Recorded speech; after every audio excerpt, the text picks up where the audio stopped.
Yes, yes, yes. We are live in the studio of Salt and Sand Yoga. Coming to you from Vermont. I am Karen. I'm so happy to be here with you. Good day, good morning, good evening, whatever time in the world it is for you. Sorry, my computer's a little bit inside the camera. I'm going to move it back. And my microphone's a little inside the camera, too. Doesn't totally clear it up, but here we go. Today's focus is on our intentions for what we want to master, because what we practice, we master. So have a little think about emotionally and behaviorally what you would like to bring into your life or bring forth more readily. Would you like to master anger? Would you like to master happiness? Would you like to master courage? Would you like to master judgmentalness? Is that a word? So take a moment to think about that. What have you been working on, and maybe what you would like to work on? And let's take a few moments to breathe into that and just kind of be with it.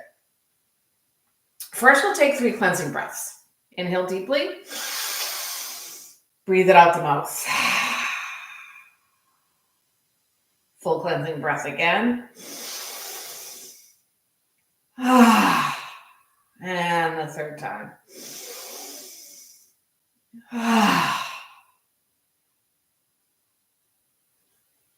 And as you sit nice and tall, belly drawn slightly in, the crown of the head reaching toward the sky, maybe your hands in your lap or on your thighs, bring to mind something you would like to improve, enhance, draw closer to, bring forth more frequently or more deeply.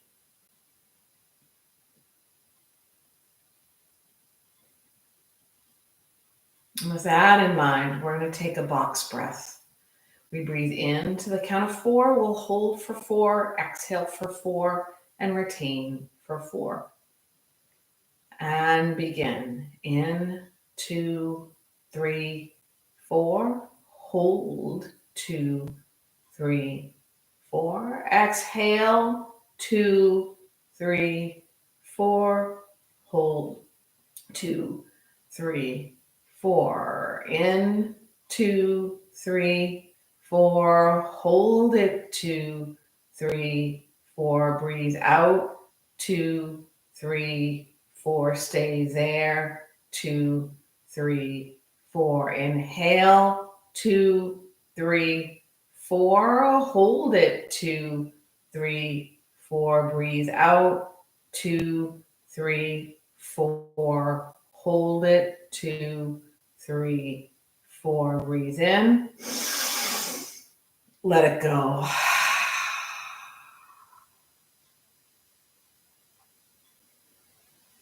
And maybe you keep that thought, that intention in mind, and repeat it to yourself 3 times as I say the word resolve.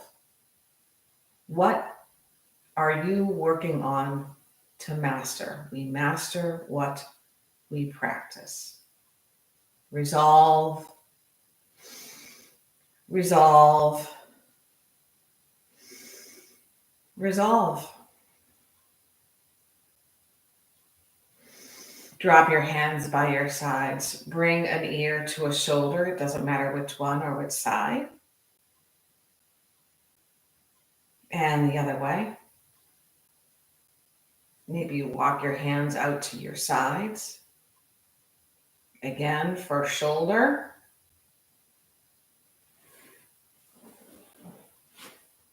And other shoulder. And chin up. Chin drops. We take circles, neck circles, slowly. Doesn't matter which direction to start with, 3 to 5. Coming back to that which we are working on, that which we want to master. The more we practice it, so maybe the more we smile, the more we practice the countenance that draws happiness to itself. Opposite direction.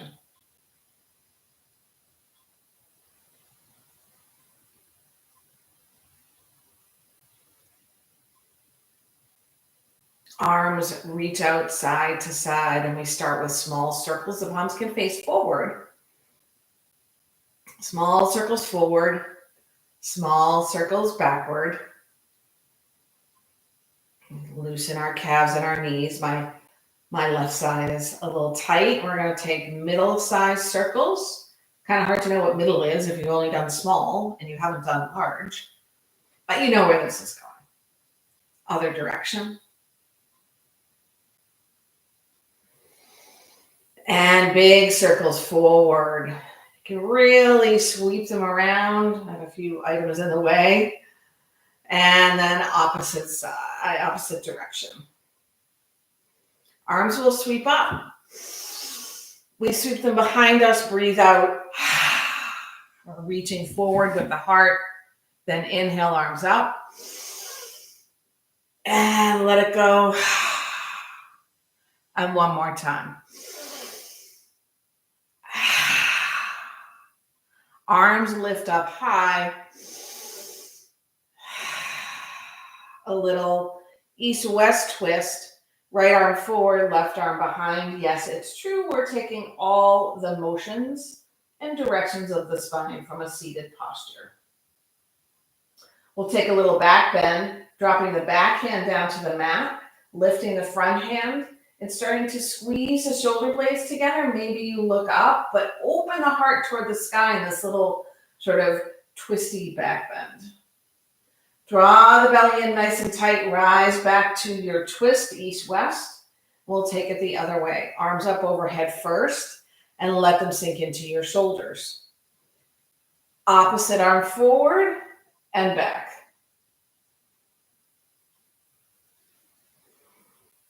Drop your back hand, float the front hand high, lift the torso and the heart, squeeze the shoulder blades. Maybe you look up, maybe you don't.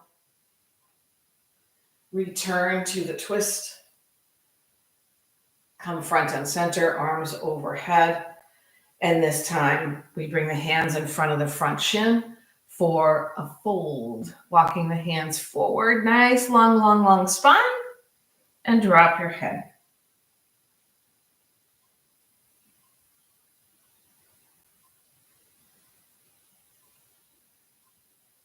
Walk the hands back, right outside or behind your hips. Shift back onto your sacrum and switch the cross of your legs. So nice and tall, arms sweep around, and we take that fold again. Working equally to open up both hips.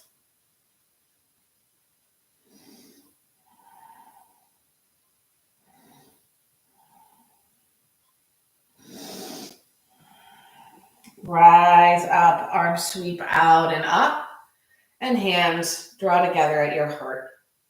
We don't often start this practice with an Om, but today we will, given our focus. So we master what we practice. We're considering our intention, the behavior, or the emotion, or the EQ that we would like to bring forth, either for the first time or maybe more frequently, by practicing it. Bring that to mind. And we'll join in an Om as if we could create through the sound and vibration of Om a foundation of this energy. For me today, it is being non-judgmental. Breathe in fully to Om.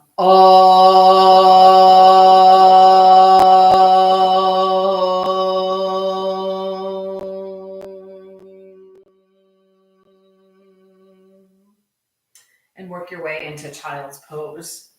Today's practice will be a little different, a little less of a flow, although we'll do some of that. But the idea is to bring in this idea of mastering what you practice by breaking down a few specific poses while we flow to the extent that we flow. Sitting bones are drawing toward the heels. Belly is a little bit loose. And maybe you crawl your fingertips forward to open up the shoulders and under the arms a little bit more. Big breath in. Full breath out. Let's open ourselves up a little bit more by placing the palms together, the pinky fingers on the ground, the thumbs toward the sky. And then you could remain here or bend your elbows. Fingers come to the nape of the neck or between the shoulder blades. The elbows walk forward one at a time without lifting the sitting bones from the heels. So you want to keep that closeness. And now maybe you've got a little energy coming into the triceps, a little stretch in the back of the upper arms. And we breathe.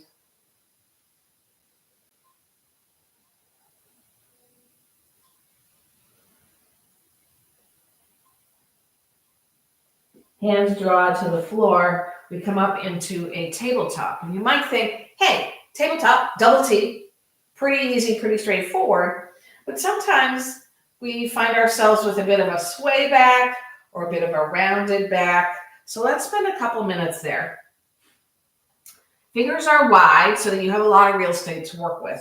Knees are as wide as your hips and your feet are as wide as your knees. In the vinyasa practice, the shoelace sides of the feet are on the ground, so you can use that for balance. And if you find yourself kind of sinking into your shoulders or dropping your belly, you want to make a little real estate between the shoulders and draw the belly in and up. So you've got a nice long spine. You do not have to lift your head up. Your nose can point toward the ground. And now with energy in the hands, in the belly, and in the tops of the feet, you've got your tabletop. Let's work a balance. We're going to float the right leg behind us, seeing if we can keep our hips nice and square. The heel reaches behind us, and now the left arm reaches in front.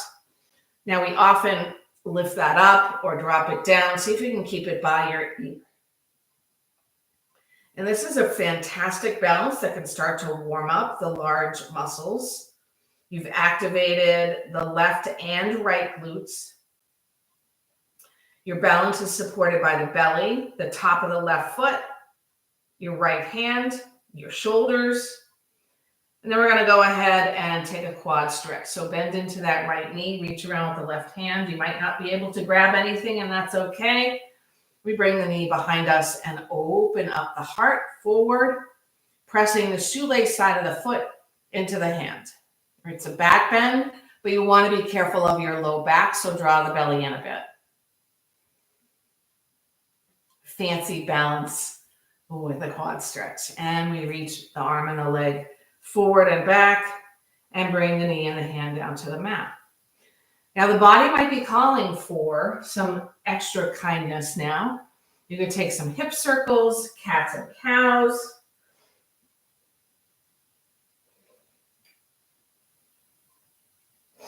You could go to your forearms. And then we find our neutral spine once again.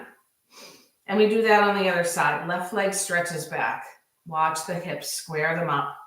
Not all your weight is shifted over to the right or over to the left. And then the right arm floats in front. Super strong. Belly in. Glutes activated. Stretch, stretch, stretch. And your quad stretch. Practicing the basics help us master the things that perhaps seem more advanced or that you strive to do, like a crow. And the arm and leg stretch long, hand and knee to the mat. And again, any movement that the body calls for. Now, one of the things I've noticed in practice in the studio and outdoors is that people are finding they need to shorten their stance when they're in downward dog. The downward dog and plank are actually the same length.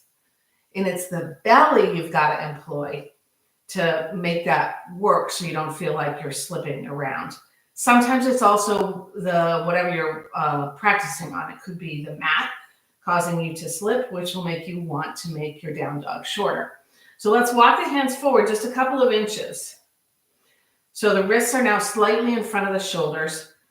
Tuck your toes under and come into a plank.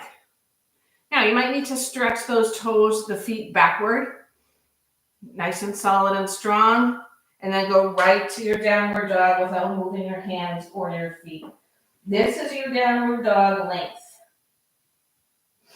If it feels awkward, maybe you shorten it just a teeny bit. Try not to shorten it a lot. Rise to the tiptoes, bend the knees, pause. Slowly draw the heels to the ground and press the hips to the sky. Keep your heart energy moving toward your thighs. Beautiful.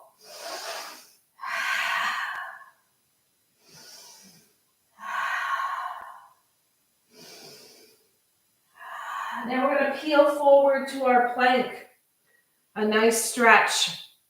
I'm going to guide you through a low plank and then your back bend, but we're going to drop the knees first. So you're in a bit of a long tabletop. Untuck your toes. As we bend the elbows, we draw them into the ribs. Nice straight back. Just notice my bottom was up. And maybe press back to the high plank on your knees. Drawing the belly in, low plank again. And then it's as if your heart reaches forward, nose, chin, chest, and then your hips come to the ground. And you make your way into your back bend. Do we want to try that again? Maybe in a moment. We'll take a little rest first. Drop the forehead to the mat. Hands by your sides, palms face down. Crawl them toward your feet. And then turn your head to one side. Does not matter which side. Loosen the shoulders. Breathe in. Breathe out. And in. And out. Other ear or other cheek to the mat. 3 breaths.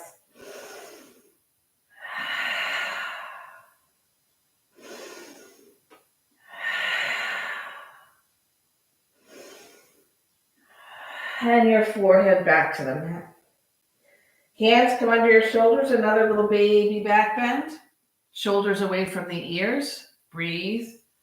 2, 3. And we're going to move to downward dog. So you might move through the long tabletop again. Or maybe you go to a plank.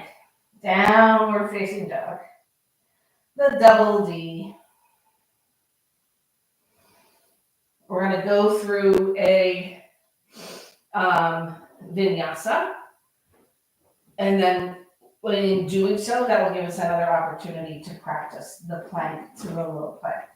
So rise to the toes, bend your knees, and make your way to the front of your mat in any way that works for you. Forward fold. A bind if you like it, either at your low back or maybe a ragdoll. Your knees can be soft, especially this early in the practice. Nod your head. Shake your head. And remind yourself of your intention. What is it that you are seeking to master? Practice it here. Hands drop, halfway lift. You can use blocks, your shins, your thighs, your fingers on the ground. For some of us, the bottom needs to drop a little bit. And we let the collarbones smile, smile, smile. Breathe in. Let it go. Take that again, halfway lift. I'll use blocks this time to demonstrate.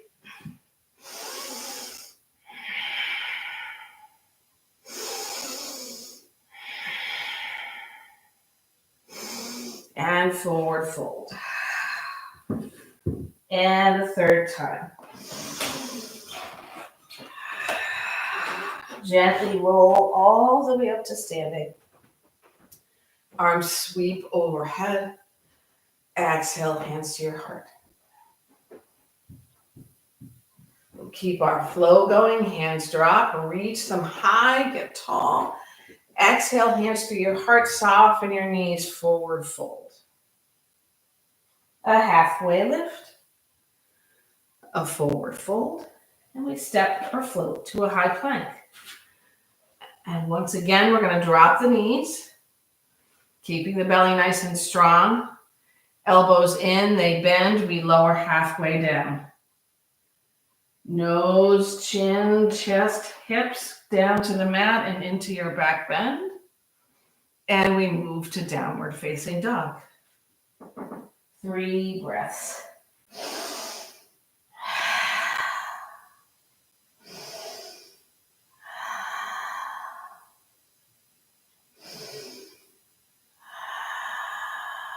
Make your way back to the front of your mat.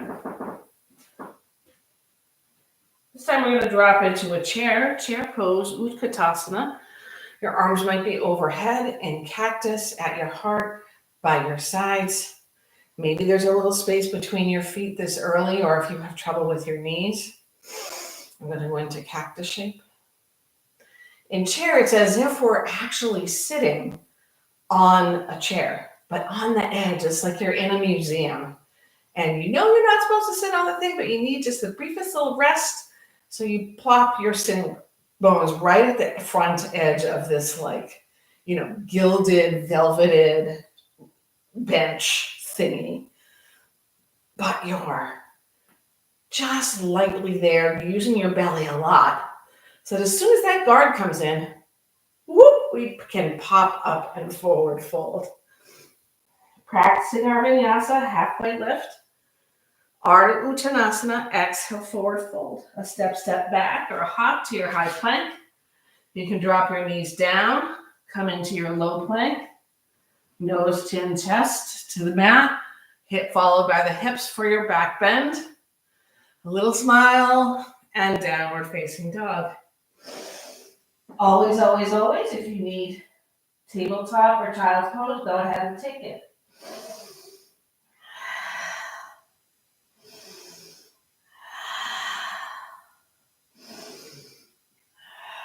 We make our way back to the front of the mat once again for a forward fold. This time, we're going to practice halfway lift and a forward fold. We're going to work on our runner's lunge. Rise up. Arms overhead. Drop your right hand by your side. Get super duper tall. Fingers down, fingers up. Both feet really anchored to the earth. And then we'll tilt over to the right. So we're not leaning into it. We're not lifting the left foot off the ground. We're opening up the whole left side rib cage, the leg, and we're working to not squish the right. So maybe you take your right hand and pull down at the hip or the waist. And then both arms up. Cactus shape arms. Nice little back bend, belly in, squeeze the shoulder blades together. And then we shoot the right arm up and the left arm down. And tilt. Nice and long, nice and tall. It's not just the arm curving over. Again, we're opening up the right side rib cage and the leg without squishing the left side as much as possible. And we rise up. What did I say we're going to work on? Runner's lunge. Exhale, forward fold. I'm going to use blocks to demonstrate here because props can be really helpful for finding the pose. So we'll take our halfway lift, nice long spine, into a forward fold. Now we really want to stretch that left foot way to the back of the mat, as far as you can get it. And I'll tell you partly why. Is to help you open up that whole left side of the body and the front of the hip, but also to give you space to draw the belly energy away from the right thigh. This is also a fantastic setup for our knee down lunge, Anjaneyasana, so that you're not right on your kneecap and tipping over. So part of what I like to do in the mastery of runner's lunge and knee down lunge is slowly tap the back knee and feel what that feels like, then bring it back up. But with purpose. So fully in your runner's lunge and now partially into your knee down lunge. Fully into your runner's lunge, press the front foot all the way into the earth and tap the knee down. One more time, we come up, we're in our runner's lunge. Left hand stays down. Right arm floats high for a twist, but our legs don't move.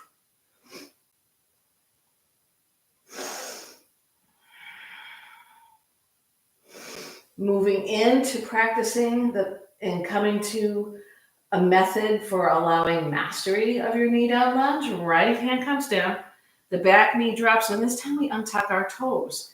Now, if you know you tend to be wobbly in your knee down lunge, you might move your right foot out to the right, but keep it parallel to the outer edge of the mat. And then you can rise up, shoulders over the hips. Maybe you start with your hands by your sides, or maybe you feel better bringing your hands to your right side. But now, because we've gone and stretched the front hip in the runner's lunge, when we come down on this knee, it's working further into that hip flexor, that hip crease, opening it up. And the arms can float overhead. So this is a combination back bend and hip opener, the front of the hip. And it strengthens the glutes. If you squeeze the left glutes and the left hamstrings, press into the heel of the front foot and the top of the back foot, you'll find a bigger opening and much more benefit from this particular posture. We will practice this and break it down on the other side, but first we're going to come to a half split. I'm going to move my blocks backward, lengthen my right leg, and point the toes toward my torso. This might be where you stay, because this might be plenty for you. But you're working toward a long spine. In the practice, the long spine is preferred so that you can open up your heart. So imagine your heart is reaching past your mat. Ardha Hanumanasana, a half split, a half Hanumanasana. If you've seen photos of Hanumanasana, it's sort of a monkey-like being. This doesn't exactly look like a monkey-like posture, but and now we're going to work on one more posture, which is Parsvottanasana or pyramid pose. So you're going to work the front foot backward. My mat is not being favorable. You're going to tuck your back toes under and lift your hips. Now pause for a moment. Straighten both legs. Now hop your back foot halfway up the mat. I like to move my front foot out to the right because that helps me find balance and alignment of the hips. You can maintain your blocks or not. I'm going to have you rise halfway up with hands on your hips.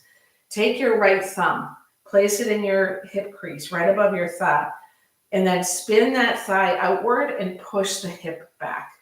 Now come back to your forward fold.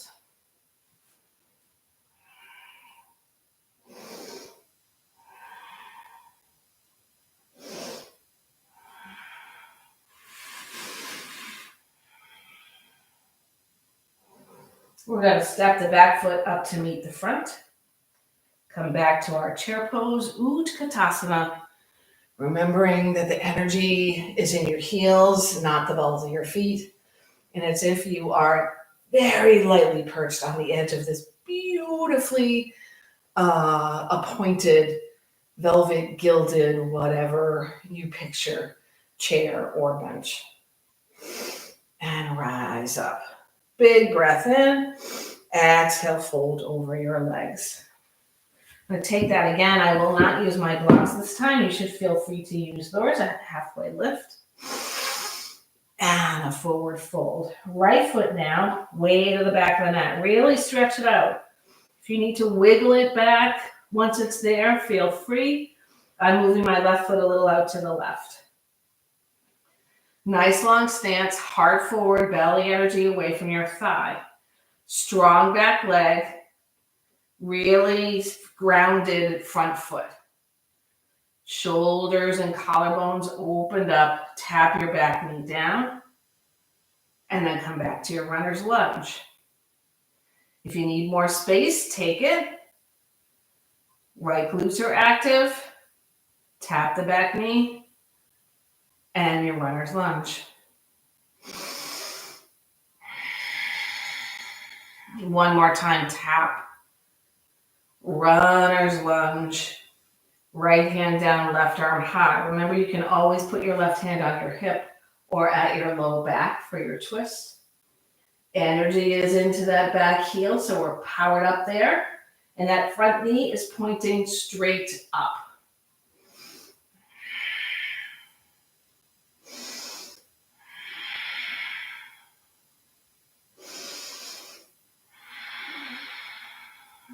Left hand down, back knee down, untuck your toes.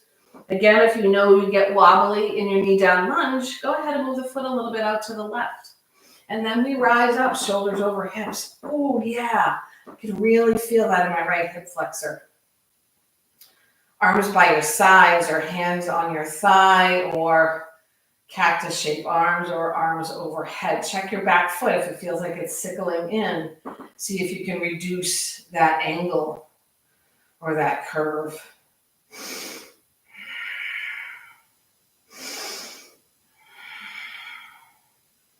Maybe you sink a little deeper into the front hip crease. Press the heel of the front foot into the mat and the top of the back foot. Don't forget to tuck down that tailbone by squeezing the right glutes and activating the right hamstrings.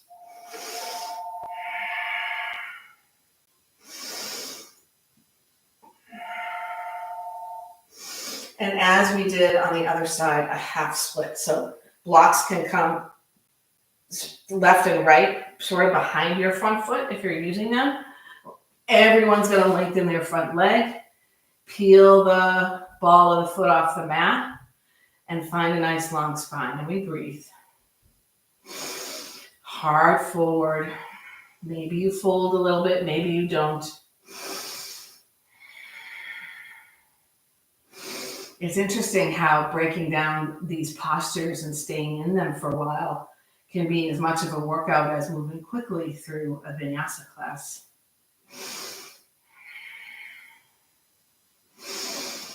And what's next is Parsvottanasana, pyramid pose. The pyramid is the strongest structure in existence. So we draw the left foot down to the mat, we tuck the right toes under, and we lift our hips, lengthening the back leg. Go ahead and lengthen the front leg. Go ahead and take your left thumb right at your hip crease. Twist that thigh outward and shorten your stance. Both feet all the way on the ground. And then maybe both hands to blocks or the floor. And breathe.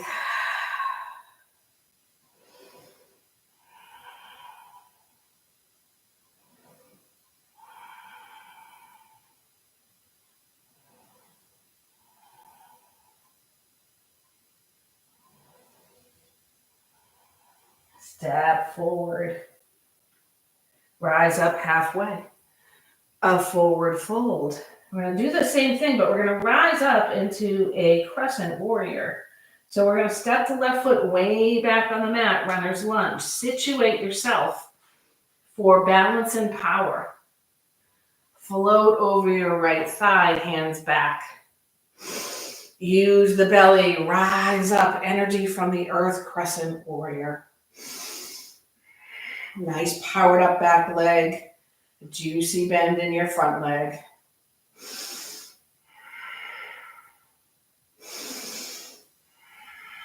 We're going to take cactus shape arms, and then bring your back foot into a warrior one stance. So the whole foot's on the mat and the toes are pointing more sort of toward the front corner of your mat. Eagle arms right under left. Elbows lift, you can have one wrap or two. Hips squared if you can make it. And then we're going to humble this warrior.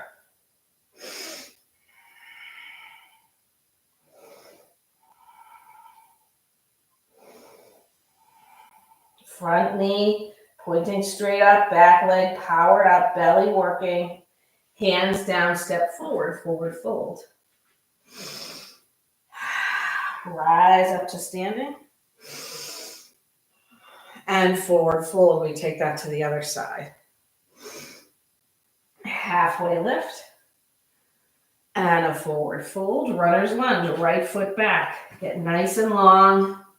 Move that left foot out if need be for your balance. Heart reaches forward and up. And hover over your front thigh. Yeah. power it up, crescent warrior.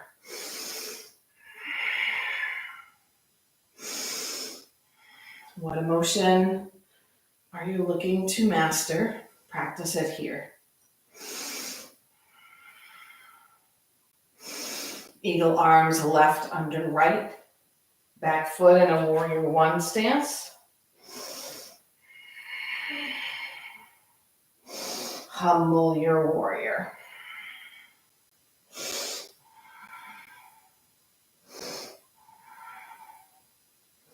And one more time into our vinyasa, hands down.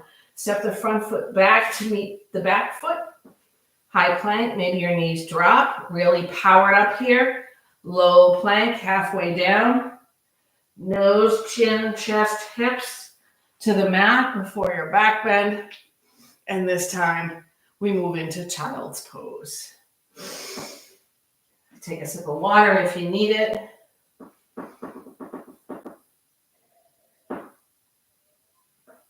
Coming back down to the mat for some hip opening.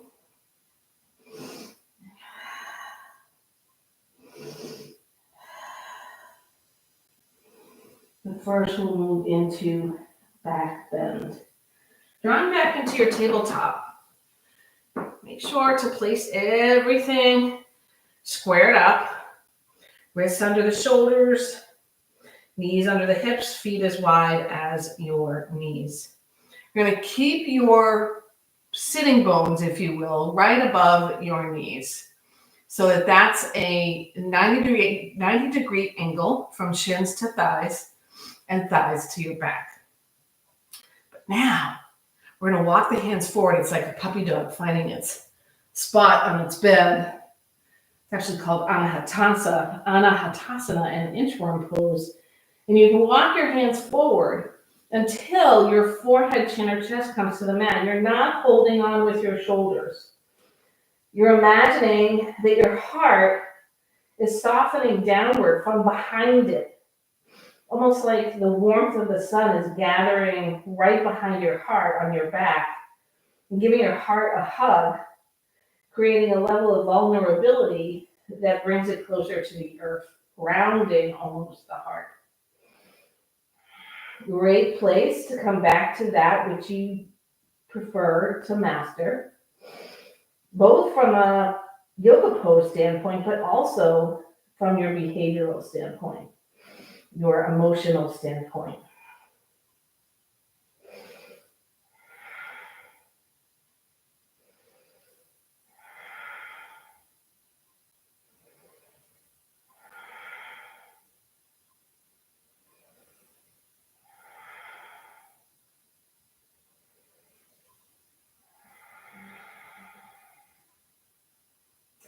This time we're going to move into child's pose, but Balasana 1, child's pose 1. So walk your hands back, tuck your tailbone, bring your knees together, your feet together, and then draw the sitting bones toward the heels. Drop the top of the head onto the mat and sweep your arms beside your legs. Loosen your shoulders. Feel the breath drawing up and down the spine. Feel it moving across the low back, hip to hip, softening everything, stretching it back out.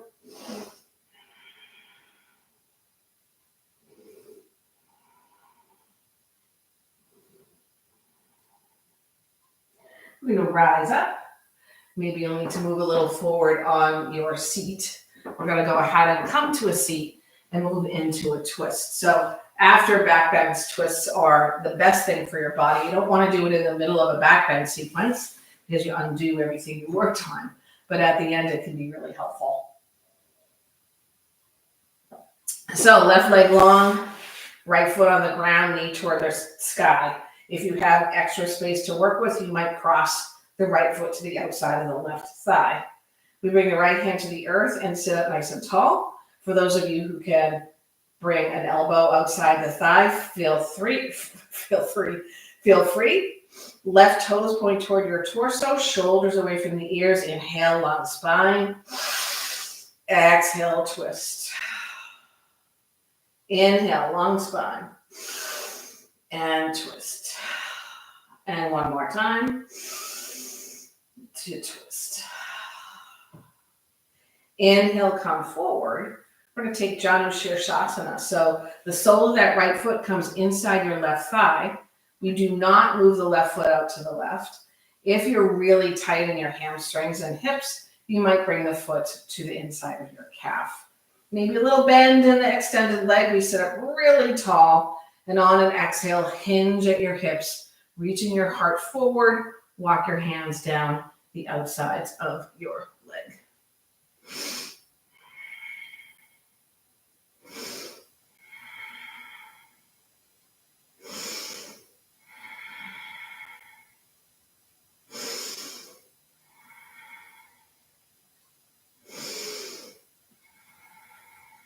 Rise up to your seat. We're going to bend that left leg. Bring your right shin as parallel to the front of the mat as you can get it. And then if you have a half lotus, feel free to take that here with the left leg on top. Otherwise, it's Vermont. We're doing stacked logs. So we're going to take the left shin, bring it on top of the right. Sometimes people put a block between the knee and the shin if the thigh is too tight. Doesn't feel great with cork blocks, so I'm not going to do that. We sit up nice and tall. If you have a, now I forget what you call it, eagle arms, you can take that if it feels okay for you.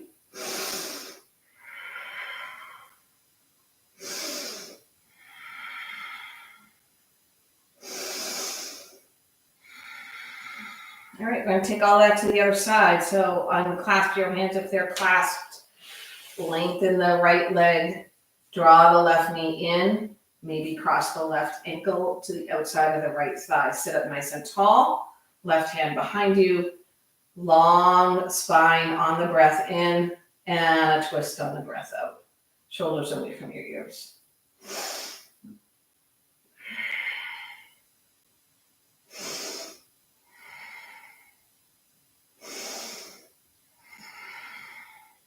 Front and center for Janu Shirshasana. Set yourself up and hinge at your hips.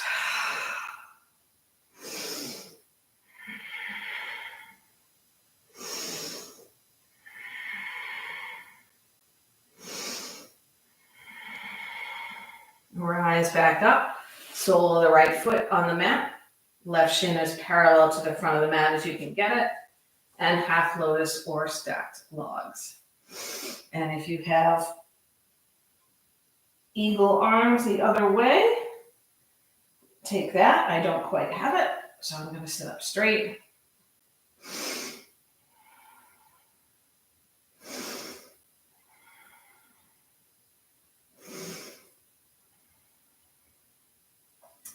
Hands behind you, soles of the feet to the mat, arms out in front, sit up really tall, heart forward, and very, very slowly, to the count of 10, we're going to come all the way to our backs. 10, 9, 8, heart forward, 7, use your feet, 6, 5, 4, 3, 2, 1, and 0. Beautiful.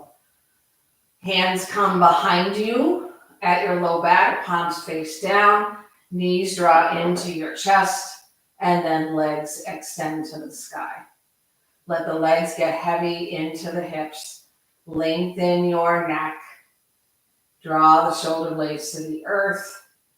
And then any final posture your body calls for, take that here before Shavasana. It might just be knees hugged in and a little rock, left and right. It might be happy baby.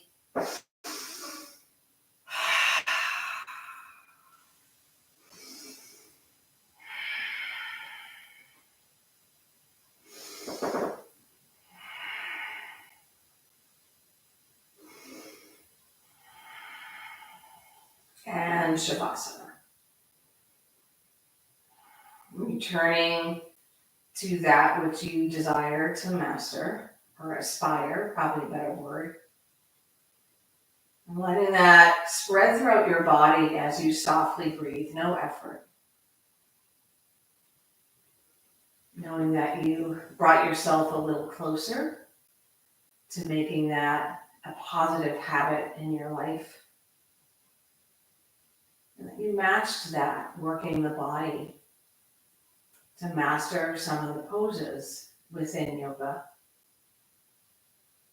that set up the body for the change in the heart mind.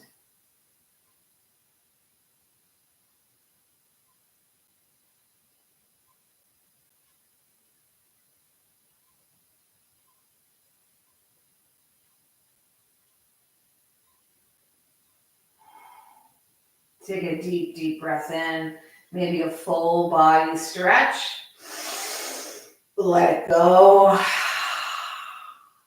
Knees gather in, and you can either roll to one side to find a seat or rock and roll forward and backward to find your seat. Palms draw together at your heart, eyes can close. We consider once again our intention. What behavior, attitude, emotion are we aspiring to master?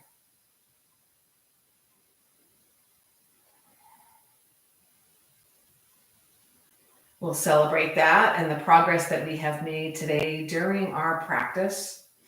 It's a very purposeful and mindful and mastery approach to practice.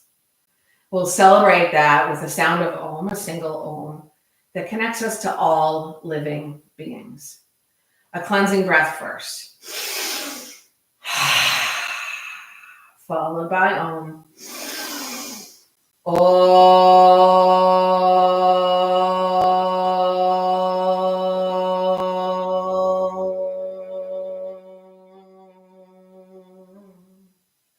Thumb knuckles connect right at the center of the forehead.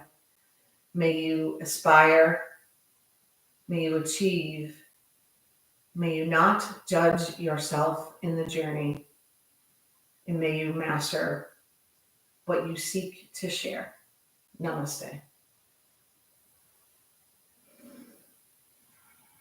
As always, a heartfelt thanks for practicing with me. Please note today is the what date? Today is the 9th, 8th. I can't see it on the computer. Today is the 9th.